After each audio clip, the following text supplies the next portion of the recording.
지금 계속적으로 올림픽이 진행이 되고 있는데 그 올림픽 선수들 중에 이 사람들의 관심을 가장 많이 끌고 있는 그러한 선수가 신문에 일반 미국 신문에 이런 데 보니까 그 공기권총을 쏘는 김예지라는 그러한 선수라 그렇게 이야기해요. 이래 총 쏠 때 안경 이상한 거 딱 끼고 그리고 이제 쏘는데 아주 멋진 그런 폼이라서 그 테슬라 일론 머스크까지도 뭐 이런 논평을 해놓고 하는데 그게 보니까 이래 이 무덤덤한 표정에 날카로운 눈매에 쿨하게 주머니에 손을 꽂은 주머니에 꽂아 넣은 왼쪽 손 그러면서 차가운 총잡이가 전 세계 사람을 홀렸다. 그렇게 나와 있고 일론 머스크는 사격 세계 챔피언이 액션 무비에 나온다면 얼마나 멋지겠나. 타임과 CNN과 패션 잡지 GQ와 그래머 등의 파리 올림픽에서 가장 쿨한 선수, 최고의 인상적인 선수 뭐 이렇게 되어 있습니다. 다 벗고 나니까 인물은 뭐 그냥 그런데 보니까 아주 끼고 있는 데는 한 폼은 제가 그래서 한번 들어가 찾아보니까 아주 참 멋진 그런 폼이 참 멋지다 생각돼요. 사람들마다 나름대로 개성과 특징이 다 있습니다. 오늘날 사회가 이렇게 풍성해지는 이유가 뭐냐면은 사람들의 개성 때문이죠. 다양성 때문입니다. 재능, 너무나 다양한 그런 것이죠. 그런데 이러한 다양성이 하나로 아름다워지려고 그러면은 하나로 묶는 정신이 있어야 되는 것이에요. 뭐냐면 내가 다양하다 해서 내 마음대로 내 좋은 대로 해버리면 혼란해지는 것이에요. 혼란해집니다. 그렇기 때문에 거기에다가 도덕심이든지 시민의식이든지 뭐 이런 것들이 모두 들어갈 수 있으며 제재할 수가 있어야 되는 일인 것이죠. 만일 사람들이 개성이 있다 해서 자기 각자 마음대로 행동해 버린다면 그리고 다른 사람에게 피해를 만약에 주게 된다면 결코 아름다운 사회가 될 수가 없을 것입니다. 우리가 오케스트라를 보려도 마찬가지잖아요. 뭐 관악기, 뭐 현악기, 타악기 모두 이런 것이 악보하고 그리고 지휘자의 일체적으로 통솔돼서 하나가 될 때 아름다운 그러한 음악이 나타나게 되어 있는 것입니다. 그래서 어떤 조직이든지 그 조직이 추구하는 하나의 가치를 그리고 사상을 따르도록 교육합니다. 특별히 군인은 더한 것이죠. 군인은 강한 훈련을 시켜서 군인들이 일사불란하게 만드는 것이에요. 만일 군인들이 마음이 하나가 되지 못한다 그러면 오합지졸이 될 것입니다. 사도 바울은 이 빌립보서 2장 시작하면서부터 교회는 하나가 되어야 된다. 교회도 하나가 되어야 된다. 왜냐하면은 우리 예수 믿는 사람은 영적 그리스도의 좋은 군사이기 때문에 그렇다. 그렇기 때문에 하나 되어야 된다. 그런데 말이 그렇지 실제적으로 교회가 하나 되는 것 쉽지 않습니다. 왜냐하면 생각이 틀리고 개성이 다 틀리는 거예요. 사람들이 이런 사람이 다 모여 있습니다. 더더욱이나 교회 안에는 지식의 차이가 너무 납니다. 지식 차이도 굉장히 많이 나죠. 뿐만 아니라 경제적으로 차이가 많이 납니다. 부자가 있는 반면에 가난한 그런 사람도 있는 것이에요. 예수 믿는 배경도 다 틀립니다. 바울 같은 그런 스타일도 있는 반면에 디모데 같은 그런 스타일도 있고 뭐 어떻게든지 간에 다 배경도 모두 다 틀리는 것이에요. 더더욱이나 사람들마다 교회에 대해서 바라는 관점도 틀리는 것이에요. 우리가 이렇게 생각할 때 교회가 모여서 하나 된다는 게 너무 어려울 것 같아요. 그런데 우리가 기억해야 될 것이 뭐냐면은 교회가 하나 되게 하는 것은 우리가 하나 되게 하는 것이 아닌 것이에요. 우리 속에 있는 예수의 영이 성령께서 하나 되게 만들어 주세요. 왜냐하면 같은 마음, 같은 믿음을 우리가 가지고 있기 때문에 하나 될 수 있게 되는 것입니다. 사람들이 생각할 때에 우리는 교회 다니기 때문에 그냥 내가 예수만 잘 믿으면 되는 것이지 교회 틀 안에 내가 갇힐 필요가 뭐가 있나 이렇게 생각해서 파라처치 무브먼트식으로 교회가 필요 없다 이렇게 이야기하는 사람도 있습니다. 사실 우리 한 사람 한 사람이 예수 믿고 구원받는 것보다 더 중요한 일은 없는 것이에요. 이것은 부인할 수 없는 틀림없는 그러한 사실인 것입니다. 그러나 하나님께서는 우리 믿는 자들에게 상상할 수 없는 복을 주셨는데 그것은 믿는 자들이 말씀과 성령으로 모여서 함께 될 때 우리 자신들의 성전의 축복을 주시는 놀라운 은혜가 임하게 되어 있다고 하는 것이요. 그래서 우리가 두세 사람 이상 주의 이름으로 모인 곳에는 주님께서 그 자리에 함께 하신다 그랬어요. 그 자리에 기도가 응답되게 되는 것이고 병이 치유되는 역사가 임하게 되어 있고 하늘의 신령한 복으로 채워주는 축복이 임하게 되어 있는 것이죠. 그래서 우리 성도님께 늘 말씀드려요. 교회를 사랑하라 그러잖아요. 교회를 사랑하시는 많은, 제가 목회하면서 보면은 교회를 사랑 안 해요. 보면 자기만 복 받으려고 그래. 그냥 교회는 껍질로 왔다가 내가 와서 은혜 받으면 되지 이래 생각하고, 주님의 몸된 교회, 그러니까 몸된 교회 안에는 성도들 지체도 다 들어가 있잖아요. 그러니까 서로 간에 사랑해야 되고, 그리고 하나님의 세워주신 이 교회를 사랑하게 될 때 진짜 주님을 사랑한다 생각해서 그 사람이 정말 복을 받는 거예요. 그래서 우리 교회에 불러주시는 하나님께서 함께 우리가 같이 예배드리고 함께 불러주셨으면 성도들 간의 사랑뿐만 아니라 세워주신 교회를 사랑하셔야 돼요. 그럼 거기에 합당한 교회를 통해 주시는 복이 임할 줄을 믿습니다. 아멘. 그런데 이렇게 하나 되기 위해서는 겸손한 마음을 가지고 각자 자기보다 남을 낮게 여기게 된다 그랬습니다. 자신의 부족함을 항상 인정하고 그리고 겸손한 삶을 살아라 이렇게 권면하고 있는 것이에요. 그러면서 5절에 보면 사도 바울은 빌립보 교인들에게 우리가 세상적인 마음을 품어서는 안 되고 예수 그리스도의 마음으로 하나 되어야 된다. 우리 5절 말씀 같이 다시 읽겠습니다. 너희 안에 이 마음을 품으라 곧 그리스도 예수의 마음이니. 예수님의 마음이 어떤 것이에요? 예수님은 하나님의 아들이신데도 불구하고 하나님 예수 그리스도는 하나님의 아들이신데도 불구하고 영광 가운데 계셔야 되는데 마땅한데도 불구하고 우리를 사랑해서 죽기까지 낮아지시는 분이에요. 예수님의 생애를 보면 얼마든지 높아지실 수 있고 얼마든지 유명해지실 수도 있는데 그렇게 하시지를 않았습니다. 예수님은 정말 우리를 사랑하셔서 죽기까지 자신을 낮춘 분인 것이에요. 진짜 어떤 사람 표현대로 세상 사람들이 표현하면 예수님은 바보처럼 사시다가 바보처럼 죽으신 분이에요. 예수님은 자신의 모든 권리와 지위를 다 포기했습니다. 그 이유가 뭐냐면 우리를 사랑하는 그 하나 이유 때문인 것이요. 그래서 사랑하면 바보가 되는 거예요. 우리 남녀간에 연애해 봤잖아요. 사랑하면 바보가 되는 것입니다. 그리고 6절입니다. 같이 읽겠습니다. 그는 근본 하나님의 본체시나 하나님과 동등됨을 취할 것으로 여기지 아니하시고. 예수님 누구시라고요? 근본 하나님이시라고요. 여기에 보면 하나님의 본체란 말이 나옵니다. 예수님의 본질이 하나님이시라. 이 세상에 있는 모든 것들은 하나님 손으로 다 만들어져 있는 피조물인 것이에요. 우주도 달도 해도 모두 하나님께서 만드신 것이에요. 영웅도 심지어 천사도 하나님의 피조물인 것입니다. 그런데 오직 하나님의 아들만이 하나님께서 만드신 것이 아니에요. 피조물이 아니라 그랬습니다.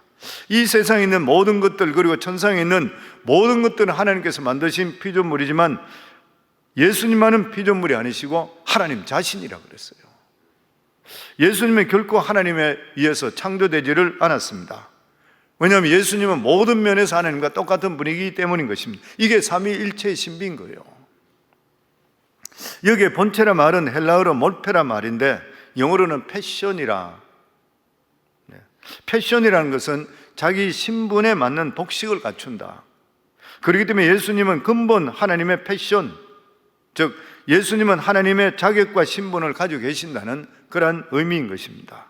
그런데 예수님은 스스로 하나님과 동등됨을 취하시지를 아니하셨다 그랬습니다. 이게 중요한 단어가 취하지 않았다, 취한다 말이죠.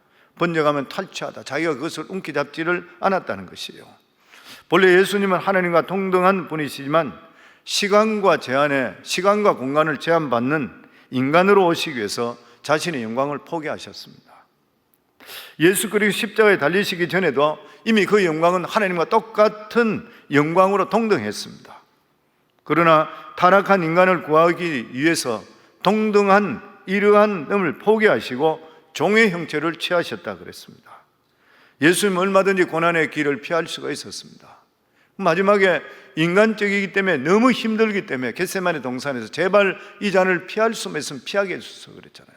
그렇지만 내 뜻대로 마옵시고 아버지 뜻대로 하옵소서. 그러나 예수님은 하나님의 뜻을 이루기 위해서 스스로 그 높은 하나님의 아들의 지위와 특권을 버리셨습니다. 예수님은 얼마든지 영광스러울 수가 있었습니다. 그러나 예수님은 우리 인생에 살고 있는 이 밑바닥으로 스스로 굴러 떨어지신 것이죠. 무슨 잘못이나 실수로 떨어진 것이 아니고 오직 우리를 사랑하는 그 마음 때문인 것이요, 그리고 하나님의 뜻을, 하나님의 그 마음을 아시고 하나님의 뜻을 이루기 위해서인 것이요, 이것은 우리 인간적으로 볼 때는 바보 같은 그런 일인 것입니다. 우리 7절 말씀 저희들 같이 또 읽겠습니다. 오히려 자기를 비워 종의 형체를 가지사 사람들과 같이 되셨고, 여기 중요한 것은 예수님이 비우셨다. 어느 정도 자신을 비우신 것인가? 종처럼 내려가셨다. 종의 형체라는 것은 예수님이 진짜로 인간이 되셨다는 말이잖아요. 진짜 인간이 되었다. 예수님은 일시적으로 인간의 흉내를 낸 것이 아니라는 것이에요.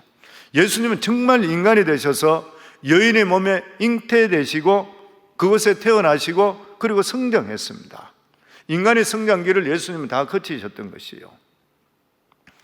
시공을 매일 수 없는 그러한 분께서 인간이 되셔서 인간과 똑같은 죄악을 받으셨습니다.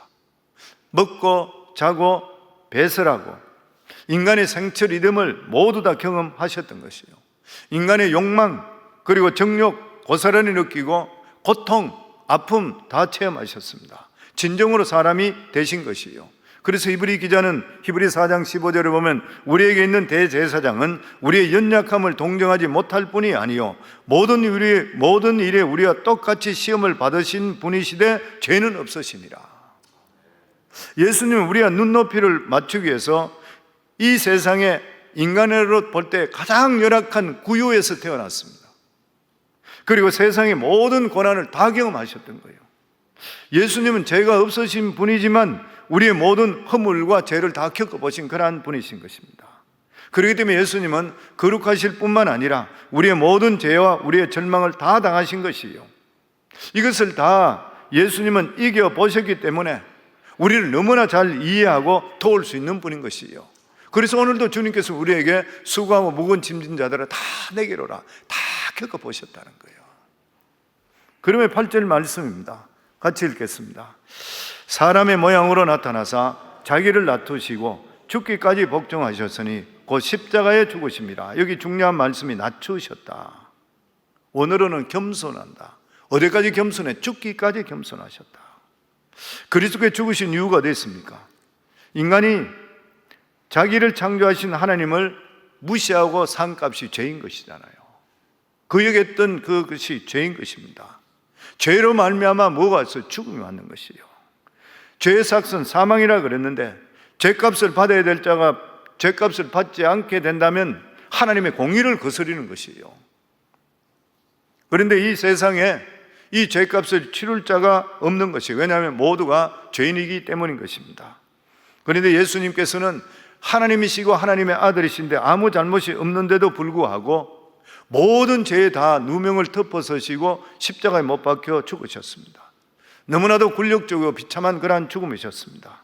그러나 예수 그리스도의 죽으심이 우리를 죄에서 자유케 하셨기 때문에 우리가 하나님의 자녀되고 하나님의 백성이 되었는 것이에요.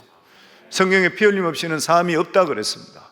짐승을 죽여서 그 피를 흘림을 통해 사함을 받는 것과 마찬가지로 예수 그리스도께서 우리의 십자가에서 피 흘려 주심을 통해 예수 그리스도의 보혈의 피를 우리를 위해 흘려 주신 것을 믿고 예수 그리스도의 죽음이 내 죽음이라 믿는 자마다 하나님께 죄 없다고 인정해 주셨는 것이에요.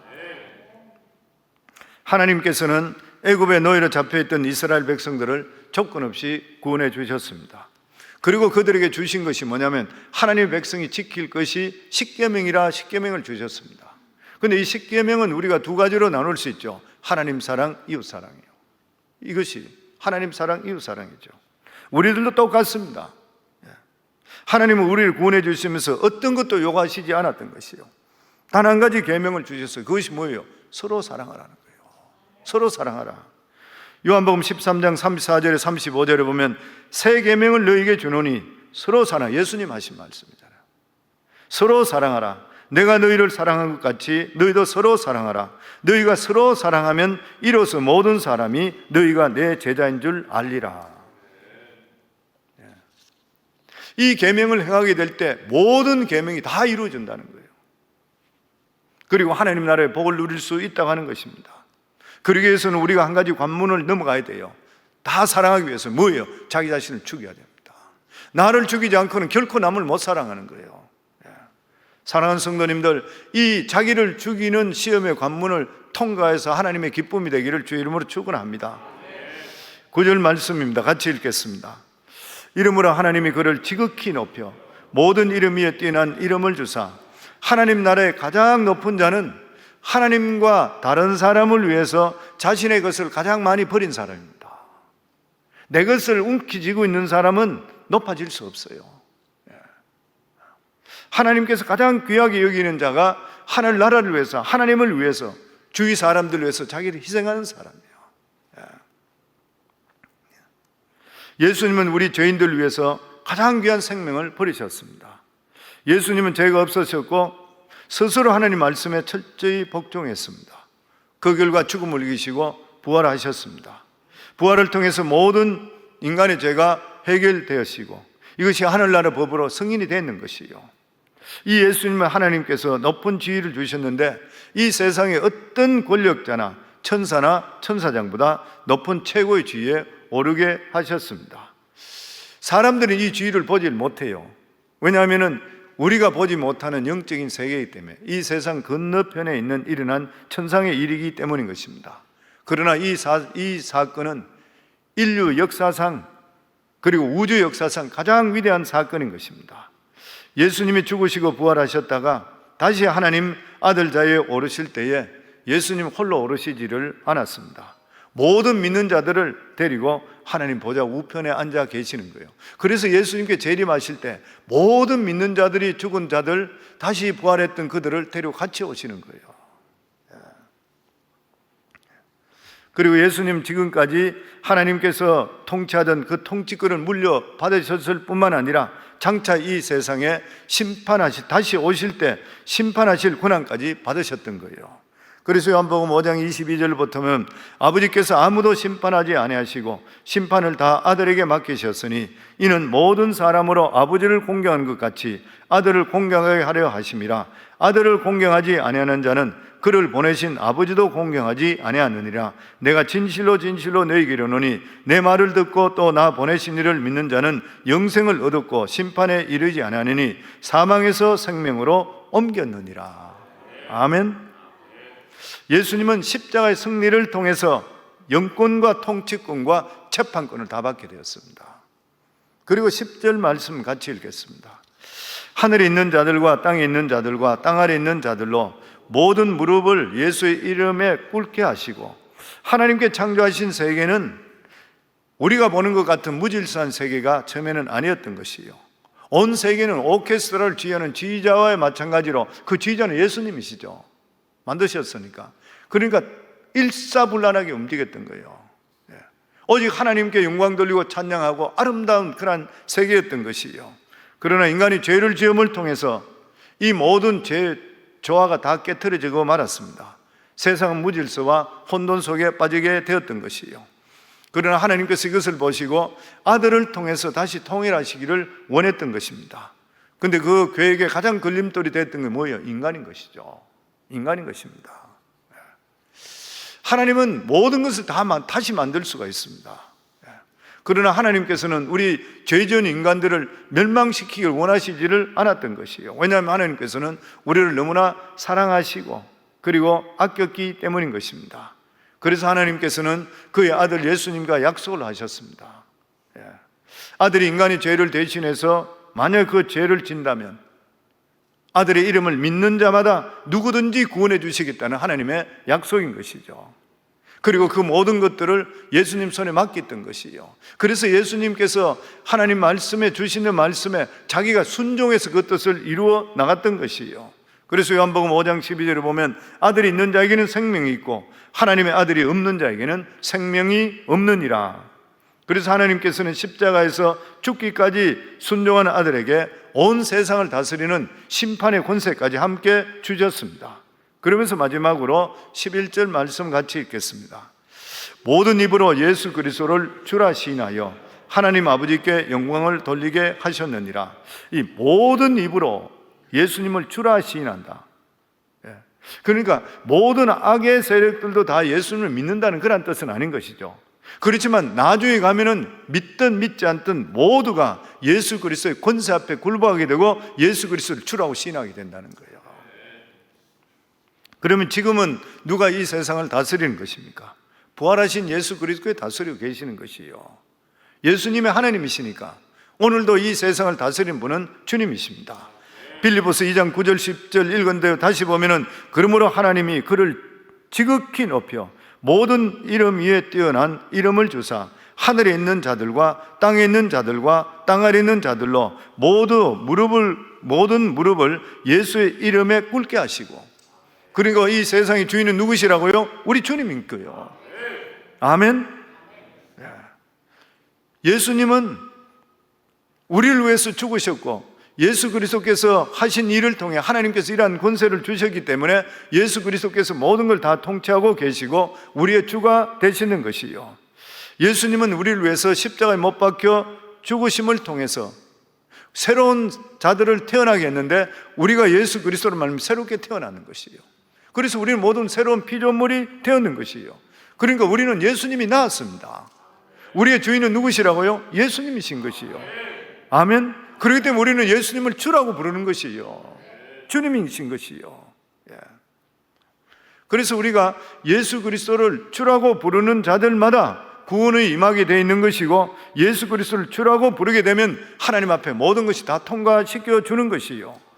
주라고 부를 때 천국 문이 열리게 되어 있는 것이고, 기도의 문이 열리게 되시고, 축복의 문이 열리게 되어 있는 것이요. 지금까지 내 이름으로 아무것도 구하지 않았으나 구하라. 그러면 받으리 너희 기쁨이 충만하리라. 아멘. 이제는 우리가 주님과 한 몸인 것입니다.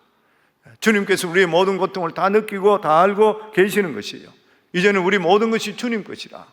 그래서 우리의 살아가는 삶이 항상 주님께 맞춰지고 주께서 무엇을 원하실까 맞춰지게 된다면 주님께서 우리 인생을 대신 살아주는 귀한 복이 임하게 되어 있는 것이요. 이 세상 살아갈 때도 하나님이 주시는 은혜와 축복 속에 살게 돼 있고, 이 세상 끝나가 우리가 언젠가 이 세상을 떠나게 될 때는 영원히 주님 앞에 서게 될 때에, 그때는 우리의 모든 죄값을 주님이 짊어지시기 때문에 천국 가서 주님과 영원히 살게 되는 귀한 복을 예수 그리스도의 십자가에 못 박혀 죽으심을 통해 우리를 사랑하심을 통해 다 이루어 주셨는 것이요. 지금 계속적으로 빌립보서는 그걸 말씀하고 있습니다. 우리 예수 믿는 게 얼마나 귀한 복이요. 예수 믿기 전에는 우리가 할 수 없는 이러한 일들이, 진짜 예수를 알게 되면 하나님이 주시는 이 귀한 복을 어떻게 우리가 만입있다 다 감사할 수 있겠습니까? 진짜 하나님을 만나게 된다면. 저는 이 말씀 생각하면 그 생각났어요. 전에도 한번 이야기 드렸지만 우리 정태익 목사님 왔다 가셨지만 정태익 목사님이 소록도에 가셨다 그랬잖아요. 자기가 마음이 불편하고 참 영적으로 다운되고 좀 여러 가지 힘든 일이 많고 이렇게 해서 소록도에 있는 친구 목사 찾아가서 소록도에 갔는데, 소록도에는 그때 그 당시에 자기가 갔을 때는, 지금은 소록도에는 거의 다 나병 환자들이 없다고 합니다만은 그 당시에 자기가 몇십 년 전에 갔을 때 그때는 소록도 교회가 굉장히 컸다고해요.